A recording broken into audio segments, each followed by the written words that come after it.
Hi, baby boomer fans. We are Jackie and Janine, the Pfeiffer sisters, and love to talk about the 1950s, inviting you to reminisce with us as we explore experiences of that decade. Grab your favorite malt or Green River. Make sure you are wide awake and get ready to be inspired about the 1950s. Welcome to the 1950s Fun Chat. Greetings, everybody. So glad you joined us today or tonight or however that you are joining us. And Jackie, today we have a very unique Fun Chat guest and a very unique Fun Chat situation that perhaps some viewers out there will even be able to say, I was there. I was a part of it. Can you tell us about this? Well, first of all, I would like to tell you and the viewers about a couple of housekeeping things. Viewers, please do check and see the little purple strip down below. It lists our website, www.whilethewindmillwatch.com. And please go there for so much information about the viewer, about about us, the authors, the book, the vendors, the places where we will speak or where we have spoken, where we've given presentations, and the 1950s Fun Chat. There you will be able to see all the previous Fun Chats. And Janine, what number do we have today? This is 113. Oh, lucky 113. Yes. We've been doing the Fun Chats for over a year now. And they certainly, each one of them have been really, really fun. Okay, before I leave the page, please do look on the upper right-hand corner. You see a picture of our book. That cover is a beautiful North Dakota sunset that wraps around the book. And you'll see a little white dot in the lower corner. That indicates a very special event, occurrence that happened to our book, because the book was published in 2021. And in 2022, the National Independent Press Award in the regional nonfiction category was given to While the Windmill Watched as the distinguished favorite. So do check out that book, please. So on with the show, which is a kind of appropriate because of where we are today. Yes. Our guest was not born in the 1950s, but he was certainly influenced by that decade since his parents were born in 1953. His name is Jon Pausley. He is the CEO at historic Arnold's Park, an amusement park in Arnold's Park, Iowa, on Lake Okoboji, and I do hope I pronounce that right. Jon has held his position for 18 months. And by the way, viewers, if you're searching for your Iowa map right now, look in the upper northwest corner of Iowa near the Minnesota border. That's where you'll find the site that we are speaking of today. Jon has earned a bachelor's degree in theology from Clarks Summit University in Clarks Summit, Pennsylvania, and a master's degree in organizational leadership from Bethel University in the Twin Cities. He has served as youth pastor for 10 years. Well, he and his wife, Chantel, live in the Okoboji, you can tell I'm not from Iowa, area, with their 3 children, Grace, 17, Abby, 16, and Jake, 13. The family has lived in the area for the past 15 years and has made many memories around Arnold's Park. So, Jon, we welcome you to the 1950s Fun Chat. It is great to be with you today. Thank you for having me. Thank you. So I'm going to begin with your occupation seems to be a unique occupation. And how did you acquire it? Yeah, so I have always loved the attractions industry and amusement parks, and my journey to get to where I am today is a little different. Was like I said, I was a youth pastor for about 10 years and worked in churches for a little while after that, but really realized I loved organizational leadership, and did a couple stints as a nonprofit executive director at a couple other local nonprofits before the park here. And my family has been coming to Arnold's Park, like we said, for the last 15 years.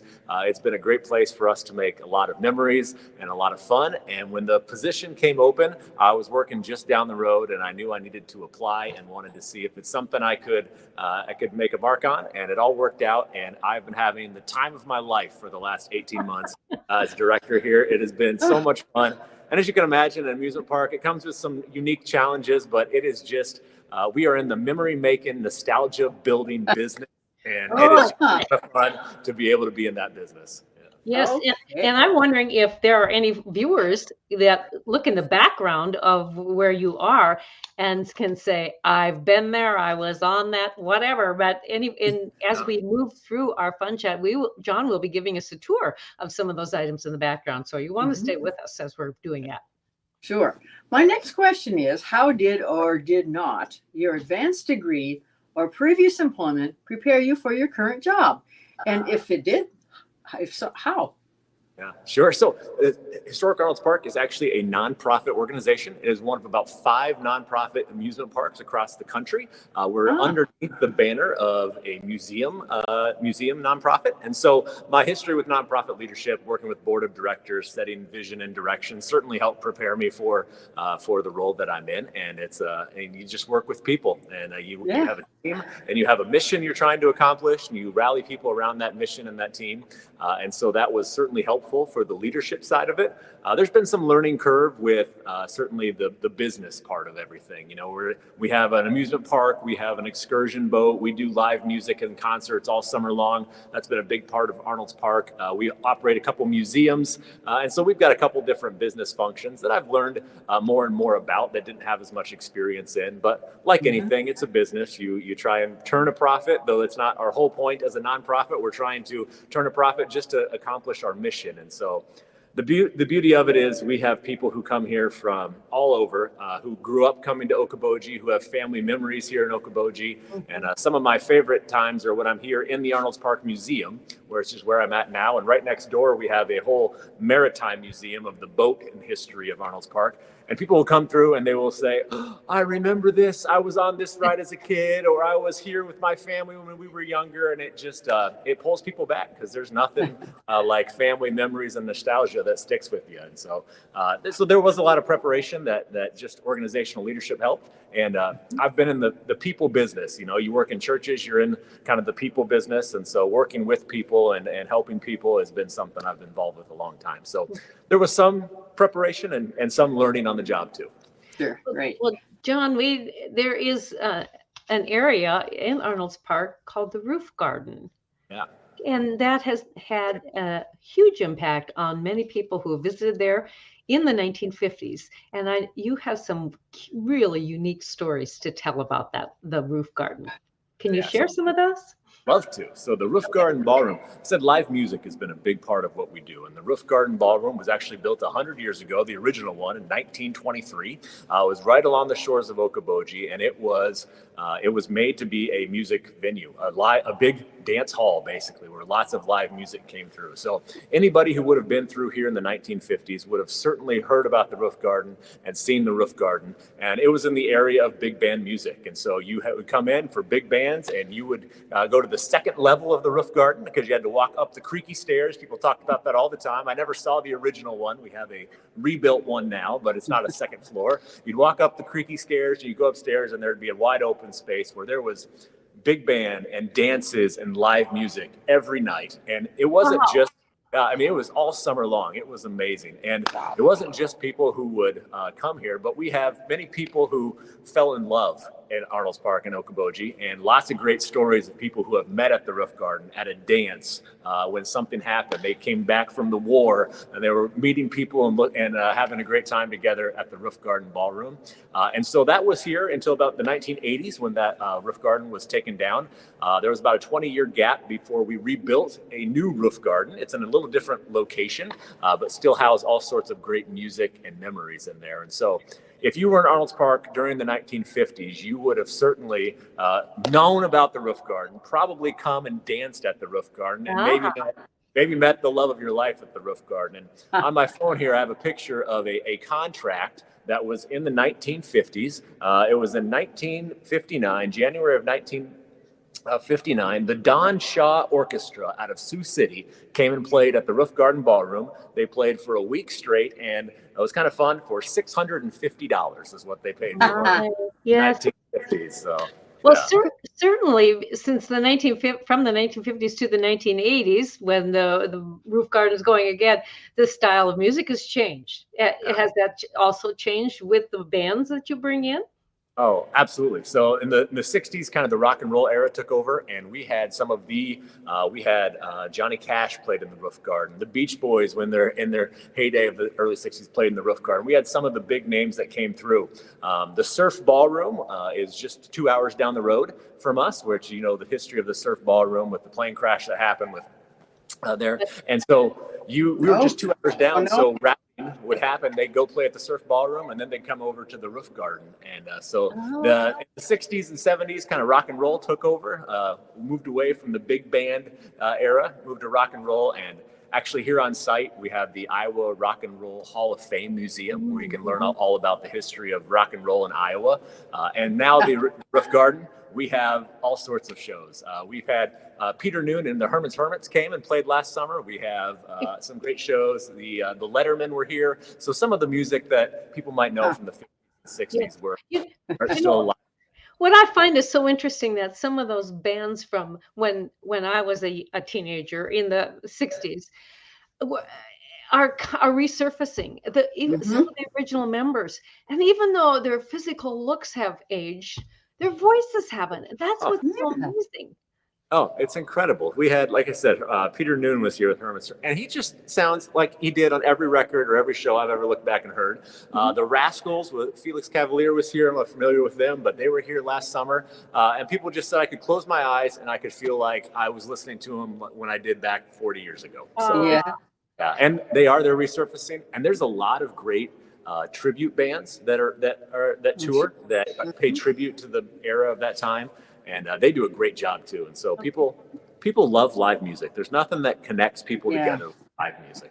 Well, John, I know you had mentioned I'm just going to insert this a little bit, the Surf Ballroom, which is a couple hours down the road, and that's at Clear Lake. Is that correct? Yep. And the history behind that, of course, is the story of Buddy Holly, when he was playing there and got into his private plane with some other folks to go to Fargo, North Dakota, and the plane crashed. So I think, is that what you were referring? That's what I was referring to. Correct. Okay. Yeah. Bye, Miss American Pie. Yes. Yep. Yes. Yeah. So tell me how many employees you have, Sure. So at full-time year-round, we have about 25 employees that work down here. And in the summertime, when the amusement park is open and all of our, our rides and attractions, we go up to about 225. So it's quite an operation during the summertime. We use a lot of seasonal help that actually comes from overseas through a work-study program. We have a lot of overseas college students that come and work with us for experience during the summer, and that's been a neat way to have the worlds converge in Northwest Iowa. So this summer we had over 20 different countries that were working for us on a seasonal basis. And that's just fun because you get culture when you come here and you get to learn about people from other places, and they're interacting with the kids and the parents who are riding the rides. And it's a neat cultural experience while you're here too. You don't often get that in Northwest Iowa. No. So do you have, is there a dorm where they stay or what? Yeah, actually, just this last season, we built a brand new dormitory that holds about 120 people, and that's about how many students we have come over. So it was a great project. Housing in Okoboji in the summertime gets filled up real quick, and so we knew we needed to make a change, and we built the dormitory, and that was a big win this year. It's right adjacent to our park. You can't miss it when you're driving by, and so it's a neat place. Oh. John, tell us about the history of the Queen One. She was a mighty one. Yes, so there has been a lot of excursion boats, and actually they weren't started as excursion boats. So in the early 1900s, there were steamships that's how you got from one side of the lake to another. You'd come in at a train depot, and if you were staying on the other side of the lake, you'd get on a steamship and it'd take you to the other side of the lake. Well, as roads and everything got developed and automobiles started being the main mode of transportation, then these boats became more excursion boats. And the Queen One was a former ship that was basically for transportation, and then turned into an excursion boat. And for about 45 years, she sailed the waters here.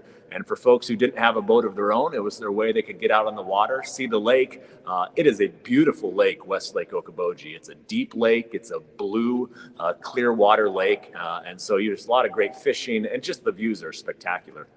And so it was a great excursion boat. I did that for about during those years, and it was during the 1950s, the Queen One. I'm sure many people might remember riding around on Her Majesty, as we refer to her as the Queen One. That started a lot of the excursions. So in the 80s, we replaced it with the Queen Two, and that boat is still in operation today. It's actually pulled up on our beach this winter and getting a big overhaul and refurbishment for keep her going for the next 10 years. So it's a great way that people can see the lake and is get out on a boat. And we offer a history cruise every day. So you could get on the boat and you could hear a narrated cruise as you go around the lake about the history of Okoboji. And there's a lot of, there's so much history and so many things that it's just endlessly fascinating.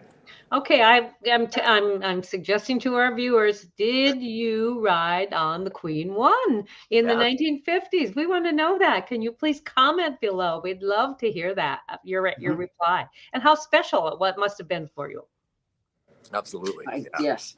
So speaking of the 50s, did the rise in tourism in that era during the 1900s then lead to the boom of the 50s? How did it lead to the boom of the 50s? Yeah, so with all the tourism that came through because of the railways, there were actually two railways, one from the south and one from the northeast that converged in the Spirit Lake Okoboji area.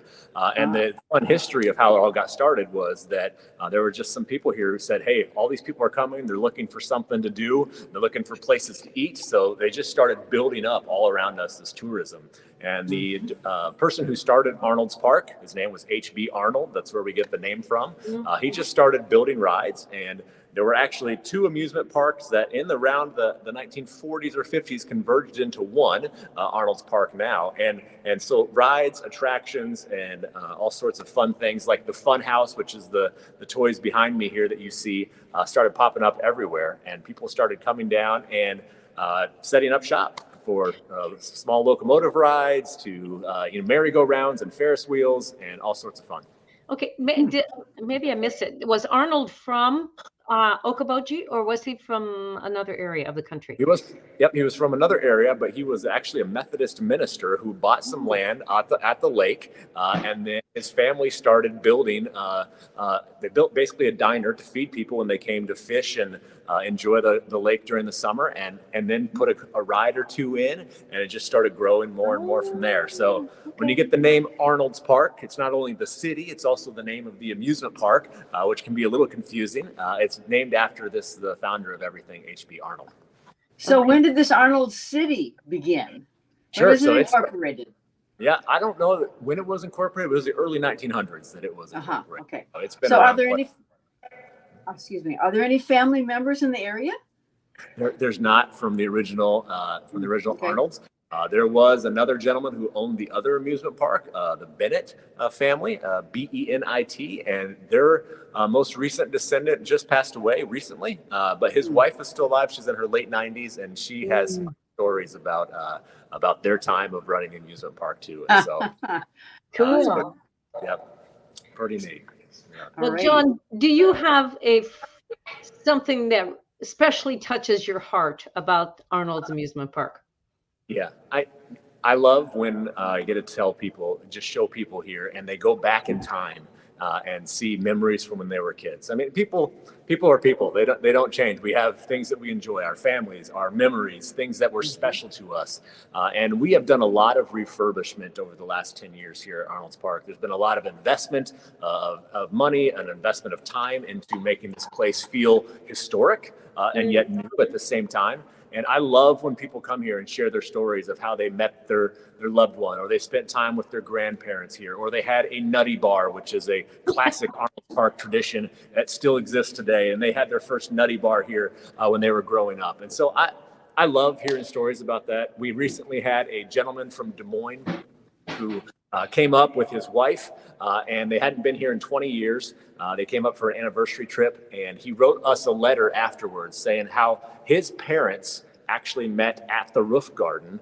And because of that, their whole family existed. He wrote a little history story and narration about how his family met at the Roof Garden in Arnold's Park. And so we're just invested in a lot of different ways. I actually was walking down our main street the other week at night after a concert, and there was 30 yards in front of me, a gentleman who got down on his knee and proposed to his wife. And I was able to have a few pictures of them, and they did that down they'll always have a good memory of being here. And like I said, we are in the memory making, nostalgia building business. Yeah. So that's a fun one. I mean, it's a fun one. There's a lot of things to do. And I wanted to show your viewers here. We have this picture online. Or one of the things we have is called the Majestic Pavilion. And it's really a rental spot now. A lot of weddings and spaces and some concerts are there. But when it first opened, it was a roller skating rink. And of course, roller skating was huge in the 50s, and people came down and enjoyed roller skating in the Majestic Pavilion. In our museum here, we have some roller skates on display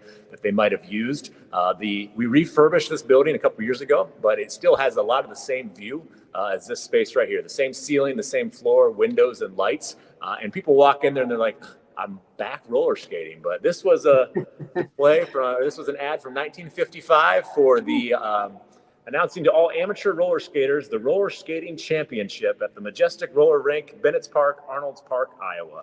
And so we had some people who took part in the roller skating as well. So yes, did your parents roller skate, John? You know what? I think they did, but they didn't live around here. So I grew up in Ohio, so they were out there. But and how about you? Is that something that you've learned to enjoy? Oh yeah, well, even when I was growing up, roller skating rinks, they weren't quite as majestic as this one is, but they were still a lot of fun. So yeah, our kids enjoy it. And just the other week, took my son. It was his birthday. We went to a classic roller skating rink in Omaha and tried out the roller skating fun. So it's a great time. How about you? Did you guys roller skate? Yeah, ladies. Yeah. I did a few times, and we went to a small school 5 miles east of us. And they had roller skating. I can't remember if it was this one night a week. And I don't have a very good sense of balance. So roller skating, ice skating is not my thing, but it was kind of fun to do. Nice. How about you, Jack? No, I'm not roller skating. So, John, do you have a favorite area of the park, or is the one that you happen to be standing in your favorite? This is a big favorite, but my favorite hour of the park is the hours from 9 to 10 on a Saturday night when the sun has gone down and the lights are all on inside the amusement park. So I would say the park is certainly my favorite. It feels very nostalgic. The name of our historic Arnold's Park is we try and keep everything new and safe, but yet feel like you're stepping back in a historic Americana time. And so I just love that hour in the park where people are having fun. You can hear kids screaming and laughing, and the lights are all on, and things are buzzing and dinging, and it's my favorite. Are there fireworks that go off over the lake in the summer? So there is. So every Saturday night, at a space just outside of this building, there is a beautiful multi-million-dollar outdoor amphitheater that we have bands that come in and play for free every Saturday night. So you could check out our website all summer long, every Saturday night, open to the community. We probably have a few thousand people that come down and enjoy some live music. And we bring in some great music, so you can come down and enjoy that. And then every Saturday night from the lake, they're shot off from a barge on the lake. We have fireworks that go off every Saturday night. And you've never watched fireworks over a lake before. They're the best because you get the view from above, you get the reflection off the water on the bottom, and it's a great experience. So you must have quite a few supporters, financial supporters in the background. Yeah, we do. We're really blessed to have quite a few people who love this area. And as a tourism area, it draws all sorts of people from all over. So, Arnold's Park, Dickinson County area during the wintertime, right now, we have a population of about 15,000 people altogether. But in the summer, we boom up to about 85 to 90,000 people. Oh my. On the 4th of July weekend, it's not unheard of to have over 100,000 people in the area. And so it's just it's a boom during the summer, and that's brought in certainly people who have the capacity to give. And we've had some people make some very large investments. And that's been helpful for us refurbishing and growing. And most of what we do as far as capital projects is all because of donors being able to give and through fundraising. Sure.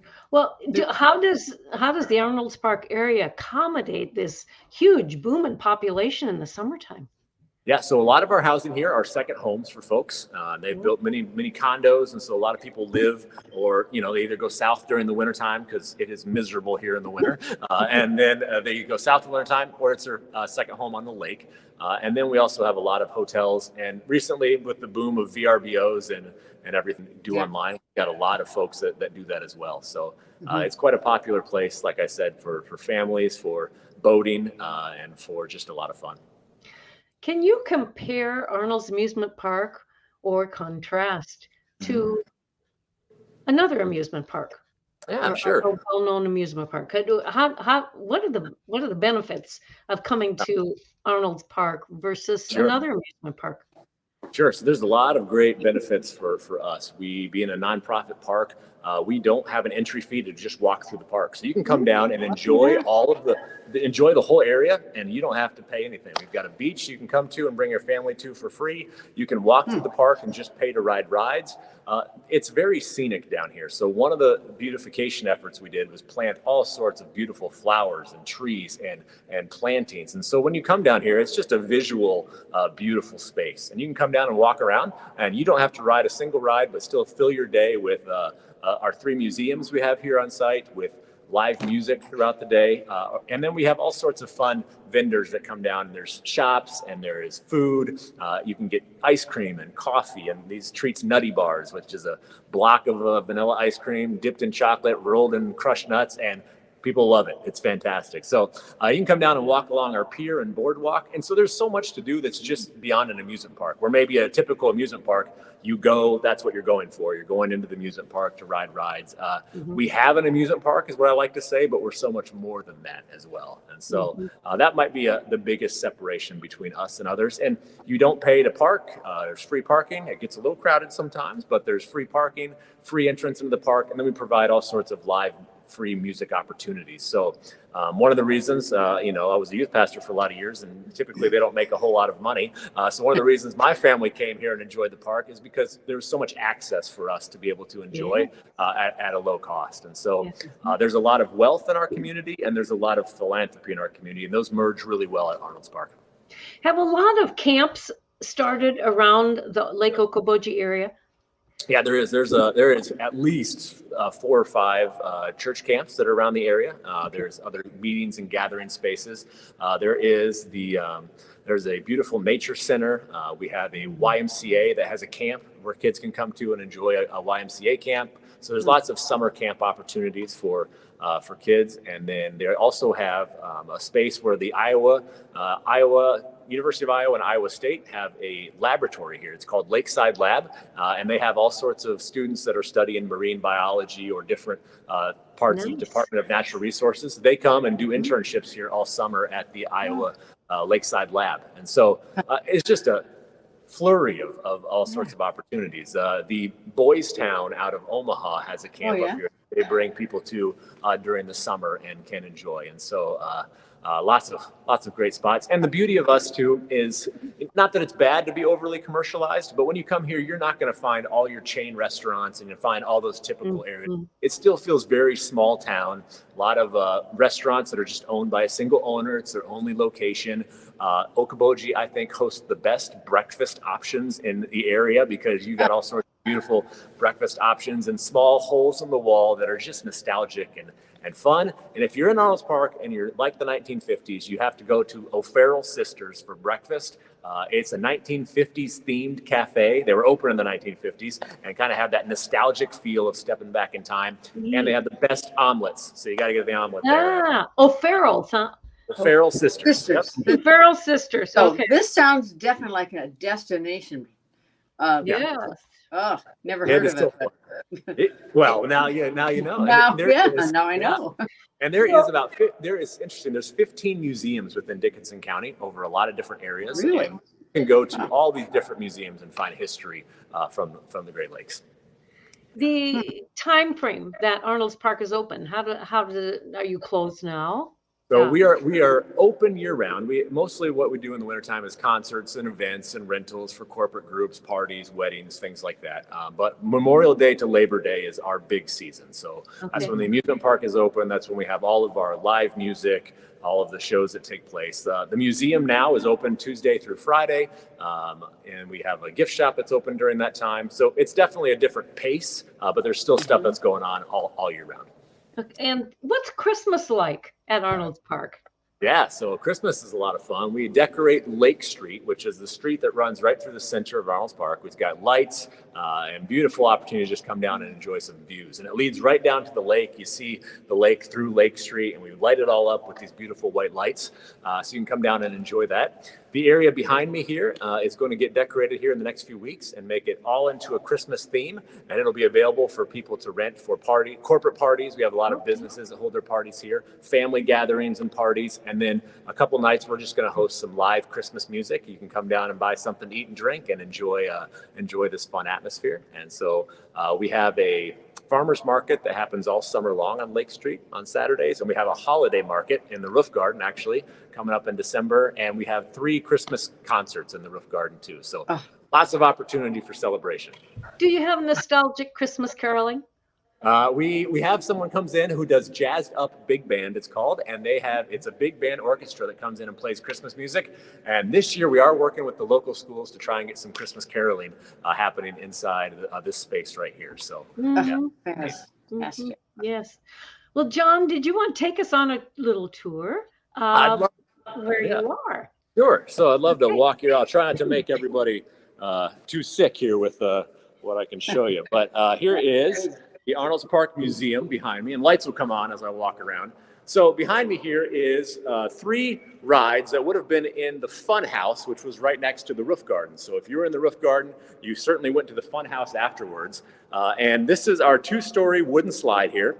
It is still in operation. You can come and ride the wooden slide anytime for just a few dollars. And people who come here rode this as a kid, and they talk about it all the time. So they see that. It's a fun story behind how the slide and all these toys got here. They were actually in storage for a long time.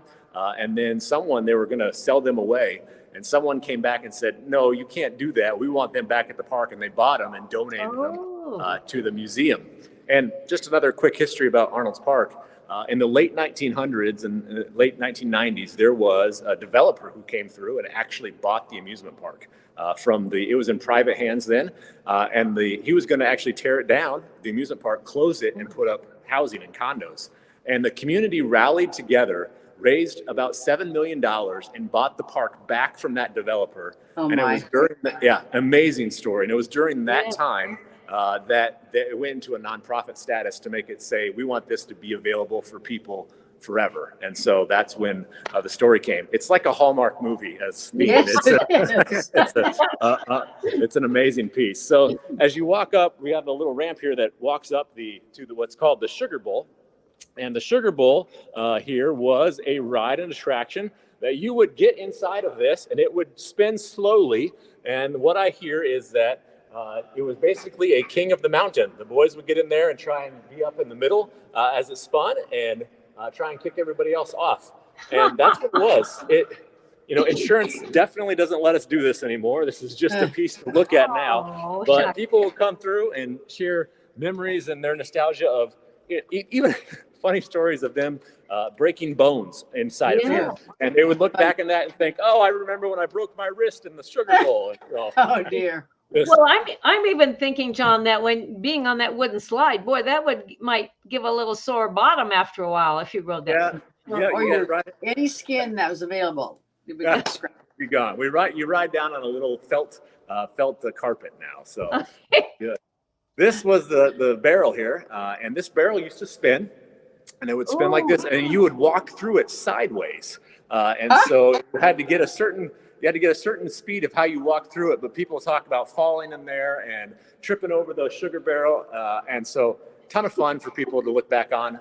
Again, they don't let us run this anymore because obviously there's injuries that did happen, and that's part of the nostalgic fun. I wonder who invented those rides. Yeah, that's a great question. I don't know who invented these. There was a few of these at different parks that I've seen. So there were obviously some locals, someone who did that and built these for people to purchase, but I'm not sure where they came from. So but people have a lot of fun stories about going in there and seeing that. And then inside the museum here, I'll show you this picture so you can see it a little bit. This is a picture of probably about the 1940s or 50s. And here is the Roof Garden Ballroom that we spoke of a lot. It's not there anymore. This is where our stage is at for outdoor concerts. And then right next to it here, this is the fun house. And that's a lot of the items that you see in here now where the fun house was located. So yeah, and then inside the museum, we have some classic pinball games that all still work that were located in the Roof Garden Ballroom. And then we've got some classic little cars on display that used to be part of the amusement park as well. So you can walk around, see the cars, and see some of the old carts that existed for different rides. Well, the Tilt-A-Whirl. Yeah. Oh, we still have a great Tilt-A-Whirl too. You bet. Shucks, what was I going to say? Okay, go on. I lost my train of thought. No problem. And I know. Do people still come and can they play those pinball machines? They can. Oh yeah, those are still all operational. They can come and play, and people love taking part of the pinball machines as well. And I don't know if you can see through all of this here. The lights aren't on right now, but we have a great wooden boat selection inside of our maritime museum. And the museums are free to come down and walk through when they're open anytime. So a lot of fun. I had an idea.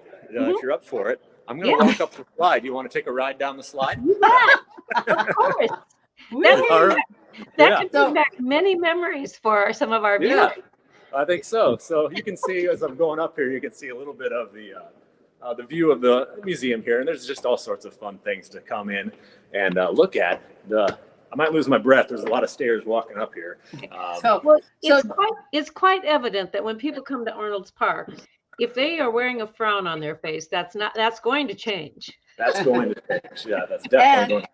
Are helmets required in any of these rides? No helmets required. We do have you sign a waiver for the slide, but no helmets at all. So I'm up here at the top of the park, or the top of the slide, and just looking outside, you can see a view of our new roof garden there. So there's the rebuilt roof garden where we have a lot of our concerts, right over Lake Street. And then in the background there, see if I can get a good view of it. There's our roller coaster that was built in 1923. So a lot of great stories and history here. I Yeah, I'll catch my breath. There's a long way up there. But then outside here is our amphitheater that you can see out of the window here. That's where our stage is at, where a lot of the great music plays. And then you can see the Queen 2, the boat that's on the beach right now, getting refurbished out over the lake. So a little bit of a cloudy, windy day today, but I'm going to get down here on this little slide and I'll show you. Let's see here if I can. There you go. Top of the slide. Okay, did you sign a waiver, John? Oh yeah, I've signed the waiver. I'm good to go. I'll try and get you a view going down here, but the first drop, it's quite the drop there. There goes the phone. Are you there with us? All right. Well, my iPad fell off. There we go. Yeah. I love it. My iPad fell off as we went down, so now we're back. I'm gonna walk down the rest of the slide here. It was that was the bumpy ride. There are probably many others who've had that same experience. Yeah, it wouldn't be the first time. It wouldn't be the first time. So, John, what's the temperature there today? I think we're in the low 30s today, so it's windy and in the low 30s. So not a great day, but not your typical day. But summertime, I promise the weather's better. Well, viewers, we've had a marvelous time visiting with Jon Pausley, who is the CEO. You're the CEO. Yep, at Arnold's Amusement Park at Arnold's Park, Iowa, up in north central Iowa, off north central northwest Iowa, off of Lake Okoboji. And we're so glad to have enjoyed this tour of Arnold's Park with you and to learn about the history and its effect on so many people, especially during the 1950s. But that effect still occurs. And definitely, viewers, if you experienced Arnold's Park in your 1950s era or even after that, boy, just let us know. We'd love to hear your comments about that. We'll pass those on to John. He can include those in his history. Absolutely. Okay. Absolutely. Thank you, John. How It's fun been this really fun. We appreciate your time. Thanks. My Yeah. pleasure. So much. Okay. Okay. Jackie, how can you close out our program? Well, I guess I might say that, folks, if you need a destination next summer, you've just viewed this, take it in. So as far as our show, our presentation here, though, we do want to remind you to push the blue thumbs up button and the red subscribe button, and tell your friends, even your relatives, about the 1950s Fun Chat. So until next time, toodaloo.